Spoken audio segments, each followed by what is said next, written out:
All right, well, I guess we'll start out with Reuters. The U.S. Southern Poverty Law Center charged with fraud over use of paid informants. I lost my cursor. Oh. Washington, April 21st, from Reuters. The Trump administration obtained a criminal indictment on Tuesday charging the Southern Poverty Law Center, SPLC, a civil rights group that tracks political extremists, with defrauding its own donors by using paid informants to infiltrate far right organizations. The 11-count indictment, returned by a federal grand jury in Alabama, levels charges of wire fraud, bank fraud, and conspiracy to commit money laundering against the SPLC as an organization. No individuals or other entities were named as defendants. The 55-year-old law center, which had long shared information it's collected with the FBI and other law enforcement groups before the Trump administration cut ties with SPLC 6 months ago, decried the charges as false allegations. Quote, taking on violent hate and extremist groups is among the most dangerous work there is, and we believe it is also among the most important work we do, unquote, the organization's interim CEO and president, Brighton Fair, said in a statement. He said the SPLC was reviewing the 14-page indictment, but added that its program of paid informants has, quote, saved lives, unquote, announcing the indictment of a news conference announcing the indictment at a news conference. Acting U.S. Attorney General Todd Blanche accused the SPLC of manufacturing the extremism it purports to oppose by paying sources to stoke racial hatred. Yeah, yeah. The criminal charges stem from fraud. The criminal charges stem from fraud, and the indictment said the nonprofit law center committed by covertly funneling more than $3 million from donors to the members of hate groups, including the Ku Klux Klan and neo-Nazi organizations, between 2014 and 2023. According to the indictment, the payments amounted to fraud because the SPLC opened bank accounts connected to fake entities to disguise the source of the payments and deceive donors by soliciting contributions under false pretenses. In a short statement released hours before the charges were announced, Fair defended the use of paid informants to collect information, a practice the FBI says it uses in its own investigations as necessary to protect SPLC staff from potential violence. Fair said his organization has refrained from widely publicizing such methods in order to protect the informants themselves and their families. Amy Justice, Drummond Station. Kash Patel in October ended a year-long working relationship between his agency and the SPLC, calling the group a, quote, partisan smear machine, unquote, that had been used to defame people and inspire violence. Patel's actions came weeks after the assassination of right-wing activist Charlie Kirk, whose conservative youth organization, Turning Point USA, has included in SPLC's, quote, hate map, unquote, and described as an anti-government group. The Trump administration has launched a multi-pronged effort to investigate the activities and funding streams of liberal or left-wing organizations it accuses of promoting violence or espousing views it defines as domestic terrorism. Okay, so that's the story there. While this is primarily a economics and business finance channel, I do want to go a little bit into now. No, it's just an indictment, but for the sake of the argument, we're going to pretend it's true. We're going to pretend that they're paying their hate group. Not right. So they said paying the groups for information, but I've heard chit chat on the internet stating that they're giving them, which if you could twist it, if you wanted to twist it, you could, into like we're giving them money to promote their stuff, like funding their extremism, which could go to violence or whatever, neo-Nazi groups, but things you see on the internet for sure. But we're again going to say that it's true, and that's what they're using the money for, besides just information. Because I have a bunch of notes on fraud that I would like to go through.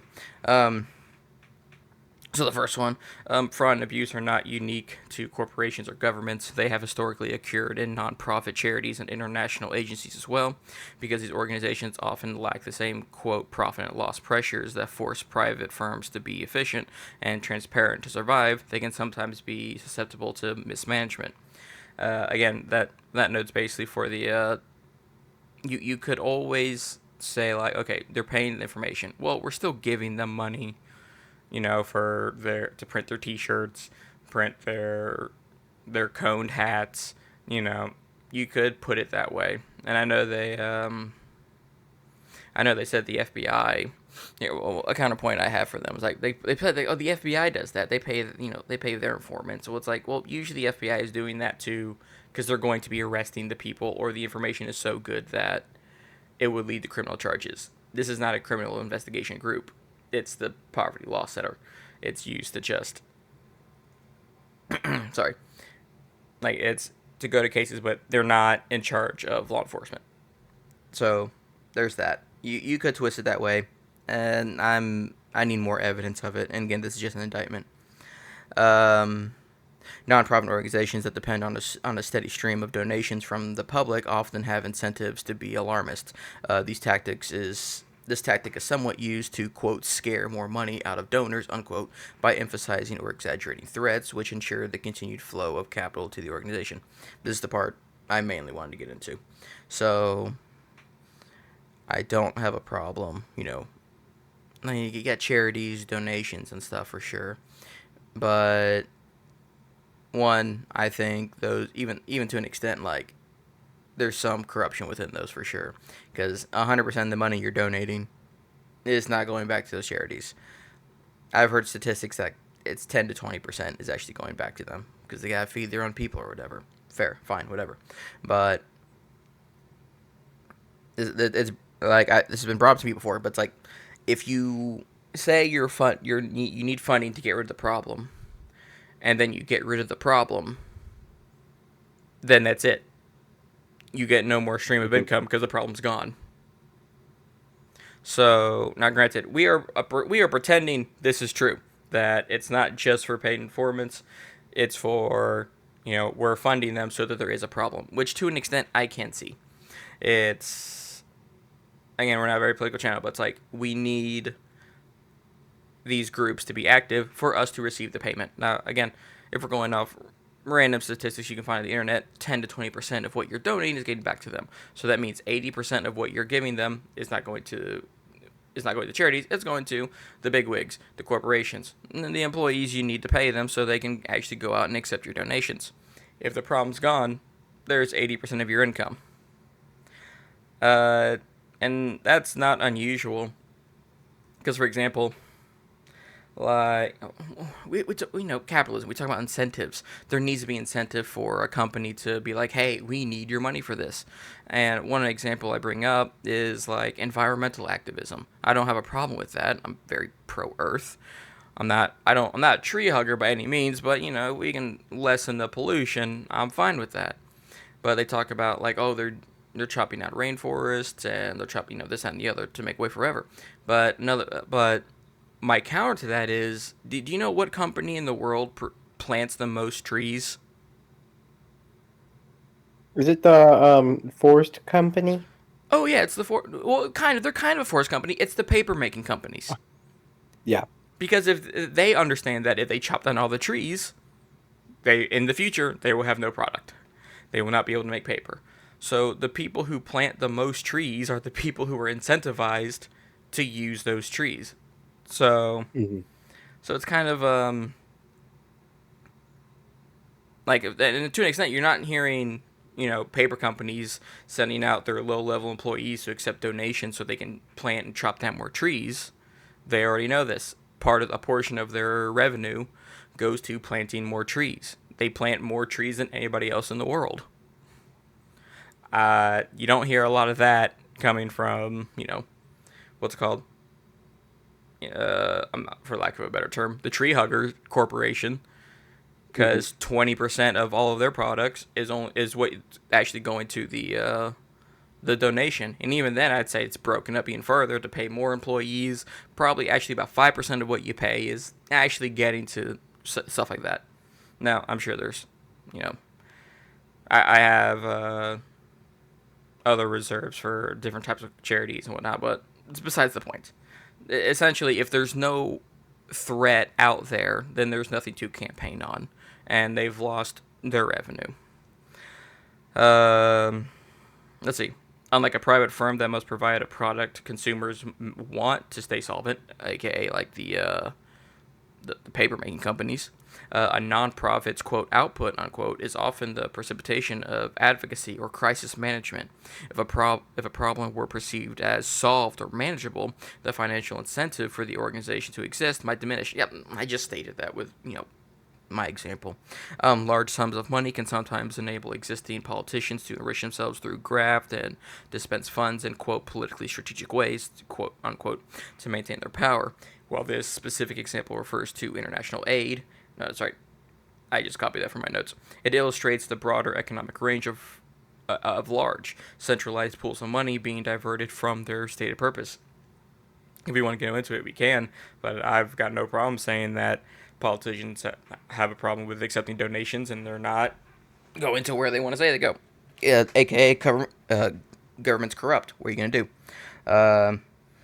And if government's corrupt, you can absolutely assume these type of organizations are also corrupt. But it is what it is. Again, we're going off it's true. It's just indictments. We're just saying that, oh, the money would, like, I think it was, they're specifically, like, what's it called? Like, they're using the money to promote, hate stuff. That way there's something to campaign on. Fund conspiracy. And to an extent, I would, throw some coin into that hat. But we'll see how far that goes. Any thoughts? I kind of have two thoughts. Fair. Well, three. We'll start with the third one. Is it funnier and more in line with their mission statement if the KKK were to use whatever SPLU money they may or may not be getting to buy little hoods from China or from Zimbabwe? Probably China if I really had to guess. So that was the third thought. I was like, man, what if you imagine being a KKK guy and you're putting on your gear and you see a little tag and it's like, made in Zimbabwe. And you're like, God damn it. No, this. You turn to your black KKK friend and you're like, this is ridiculous. It's like that Dave Chappelle skit.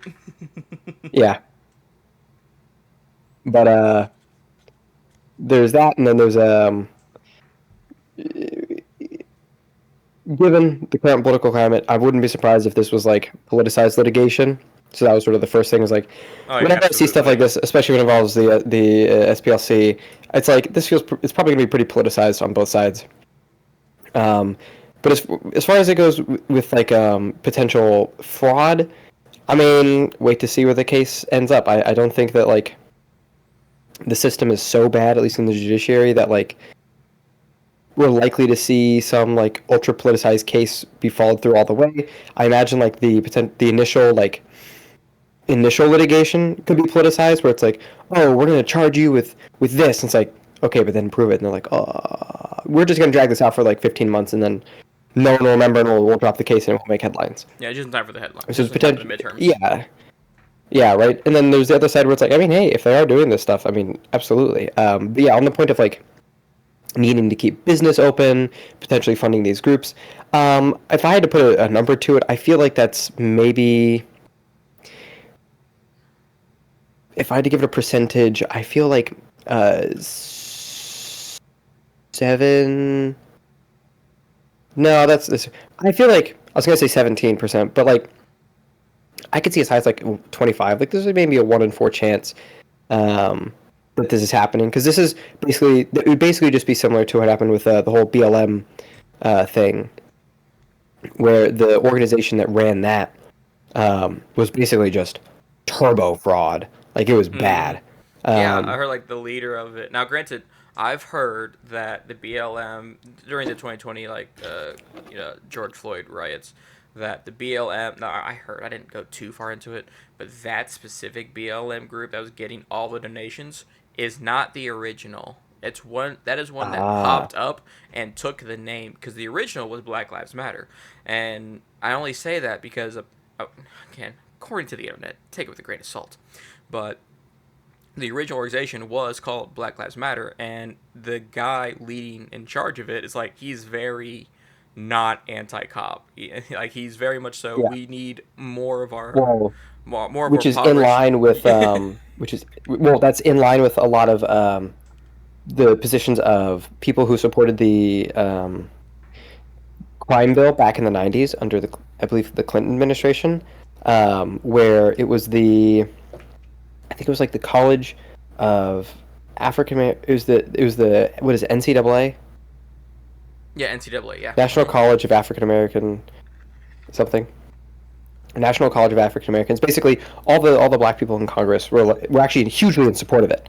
And if you get to sort of those like big policy wonks in and not just like pundits and talking heads, if you get to like the big policy wonks in the African American advocacy groups, a lot of them are like pretty pro policing and pro law enforcement. Um, at least in comparison to their more well known Yeah. like punditry counterparts. Um, Yeah. So I bring that but up yeah, like because yeah. Sorry, continue. the only reason it's as high as 25 is because just how insane the political environment is right now. If you told me Oh about this yeah. like 5 years ago, 3 years ago, I would have been like, meh. I put that at, like a less than 1% chance likelihood. That seems like it's like one of those things where it's like it's similar to like a bill that they'll put out where it's like, oh, we want to you know force everyone to we want to force everyone to switch to only eating tofu to save the environment, and you call it the Save the Environment bill. And so just so you can put out there the headline that X many senators voted against the Save the Environment bill, Yeah. and it's like, okay, well, this was clearly just for headlines. Or uh, insert, senator calls for, or some state has filed some court proceeding against SpaceX or something like that, because it's really what you really want is a big political jab that people are reading the headline, and then nothing comes of it, and then you move on with your lives. hmm That's kind of like, it's kind of like, I know this is a little off topic, but it's kind of like the old sort of way that the U.S. and Israel and Iran and Jordan and all those countries used to handle like conflicts, until the Israelis decided they actually wanted something, which would be like they would go, someone would throw a bomb to be like, hey, just so you know, we're not friends, and screw you, we don't like you, and then it would get blocked by like the Iron Dome or whatever, and then to sort of save face and to you know return justice, they would bomb some like middle of nowhere village that was totally empty of people, that they knew was going to be empty of people, to like hurt their infrastructure because that village produced, like, it had like an oil refinery. So you could be like, well, we retaliated, and now we're in peace talks, right? So everyone, we've got our sort of ceremonial tit for tat, and then we all move on with our lives, right? Yeah. And you kind of have that at like the lawfare level, whereas like you do these sort of like political tit for tats. You know that they're not serious. They know that they're not serious. They're just doing it to get headlines. You know that you're going to do the same thing in like 2 months to get a headline. And everyone in the game kind of knows they're playing it, but the point of the theater is to convince everyone in the audience. So like, Yeah. Convince people who just scroll on Facebook, see the headline, move on with their exactly, life. right? People who aren't involved, which would then affect funding down, down the line and whatnot. So like the consequences are real and will affect you, but you know that the thing they're trying to hit you with isn't the actual lawsuit. It's the social consequences of the headline that will come from the naming of the lawsuit. Yeah. So if I had to put money on it, I feel like that's probably what this is. Now it could come out to be the case that, hey, it might be the case that they, secretly funneled more than $3 million in donation funds to people who are associated with violent extremist groups. And it's like, I mean, maybe that might be the case, but like, you know, if I was running an organization that was like, hey, our job is to, go after and sue these groups to accomplish our mission. I mean, I could see Yeah, I could situations in see which it. money, Yeah. well, not even, I mean, maybe a little bit of tit for tat, but I was gonna say, like, I could see situation, like, pretty reasonable situations where it's like, yeah, I could see how my money could end up in their pockets. In the same way, I could see how, like, American guns and weapons and funds and whatnot could end up in the hands of, like, mujahideen and stuff, where it's like, because you're at odds, I feel like the opportunity for crossbreeds is a lot higher, and even potentially like intentional like sting operations where it's like, yeah, I'm going to give you X much money because I know, like, I need the paper trail, right? And if I can get a financial injection, I get you to accept it, that builds me a paper trail, right? This is sort of like your FBI style, CIA style, where it's like, I don't actually want you to do anything. I'm trying to set you up to do something stupid and relatively harmless, or catch you in the act of doing it, because I now have information. I now have insiders. I now have, contacts in your group who maybe they're really, like, actually parts of your group. Like, I am giving actual people who are actual full-on members of your group this stuff under false pretenses because they don't know who I am, right? Yeah. Like, this isn't there's not a mole. There's just a guy I have convinced I am not who I am. So I am playing the mole, but I'm not in the group. I'm just sort of moling from outside. So it could be that. I don't know. Maybe wait the case comes out. We'll see. This is one of those things where it's just like, you know what? Maybe it could be the case that they're totally like, hate curves are going down. We need to keep those numbers up so we can stick around. But it could also be the case that they're like, it's just when you do the full investigation and like they just will be able to produce. They might be able to just produce, be like, yeah, no, we did this for this reason and this and this and this and that netted us here and here, and this is all above board, totally legal, no conflict of interest because of our goals and our specific execution of the task was all within, like the rules, and we're all good. So who knows? Yeah, and plus, this is from. By the time else I'll figure it out, it's like it's been months. It's past headlines. Y'all done it, forgot about it. I done it, forgot about it. Right. The actual secret one here is, so I'm reading over the DOJ official, like, public affairs thing. Yeah. The quote, the SPLC is manufacturing racism to justify its existence, said acting Attorney General Todd Blanche. I think he's just trying to legitimize his presence. Maybe, I think he's running for the role. He's like, how do I know, I'll go to the SPLC. If I could do that, maybe they'll give me the job. Yeah, midterms coming up. I'm keep pointing out midterms coming up, and it's very political. Yep. And I think if I remember correctly, this was from like last week, but like Republicans are on the back foot right now when it comes to. Yeah. So maybe. Yep. I don't know. Not granted. Which we will get to later. Oh yeah, we will. But yeah. So, I'm reading through the article a little bit more. FBI Director Kash Patel is in here. Oh yeah. Which I think further legitimizes my theory that this is a political point. Let's keep their jobs. Dude, did you? So. Oh yeah, I just the saw day this is. Sorry, you continue. For the audience, the day this is being recorded is the day after. No. So the day this is being recorded is the day after. I might be actually. I don't know what specific call sheet thing you're talking about. The day this is being recorded is the day after the attempted shooting at the White House. Something. What is it? It's not the inaugural dinner. What are they called? It was like some conference dinner. It's at some hotel. Yes. So some like big informational conference just occurred, and there was an attempted shooting at it. And the guy who did it, Cole Allen, I think. Something like that, yeah. Published a manifesto, and in that manifesto, he directly excludes FBI Director Kash Patel as a person of interest in his attempt to take down the regime. He ain't that important. With literally in his manifesto, something to the tune of, with the exception of Mr. Kash Patel. Like, man, that dude just cannot catch a break. Oh, and then even worse, his girlfriend was found with some other guy in a supply closet, quote, holding hands or something.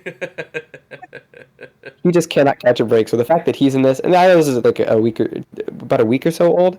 Yeah.